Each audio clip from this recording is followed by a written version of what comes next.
Bismillah, alhamdulillahi, wassalatu wassalamu ala rasulillah. Head õed ja vennad, kallid usklikud, täna on õnnistatud ja rõõmus päev. See on päev, mis tuleb pärast kuu aega pingutamist, paastumist, palvetamist ja Allahi poole pöördumist. See on Eid, pidupäev, ühtsuse päev ja tänupäev meie Issandale.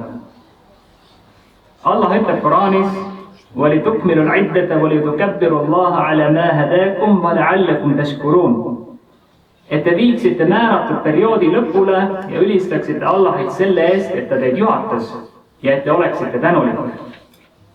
Pärast paastupäevi tuleb rõõmu ja tähistamise aeg.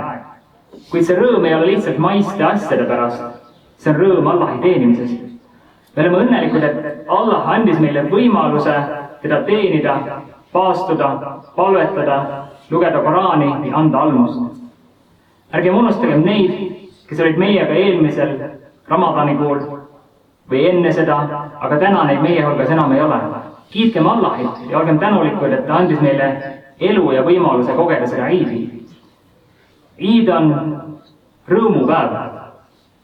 Ja Prohvet sallallahu alaihi wasallam ütles: Inna li kulli qawmin Eiden wa hada Eiduna. Igal rahval on oma pidupäev ja see on meie pidupäev.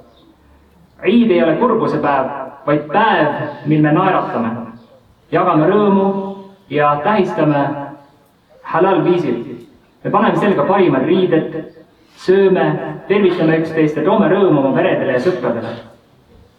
Me paastusime koos ja me palvetasime koos ja täna me ka tähistame koos.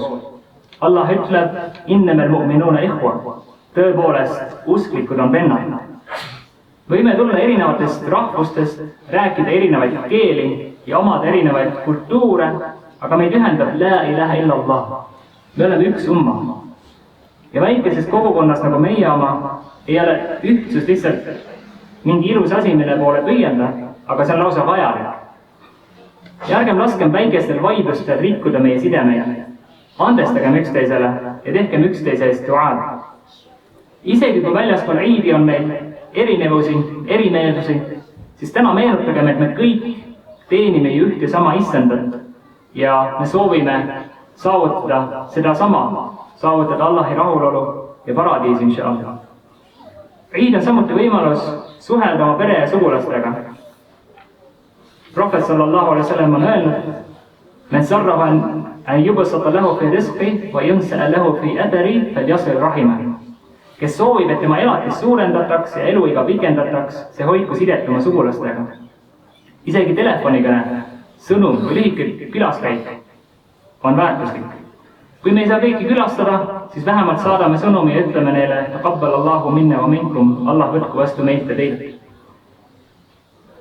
Mõned meie õed ja vennad, neil ei ole moslemitest pereliikmeid, võib-olla neil ei ole ka moslemitest sõpru. Paljud konvertiitidest moslemid, kes on islami vastu võtnud, veedavad Eidi üksinda. Isegi mõned siin sündinud moslemid võivad olla ilma lähedaste või sõpradega. Kui tead kedagi sellist, siis kutsu ta külla, saada talle sõnum ja lase ta tunda, et ta ei ole üksi. Avagem oma kodud ja oma südamed.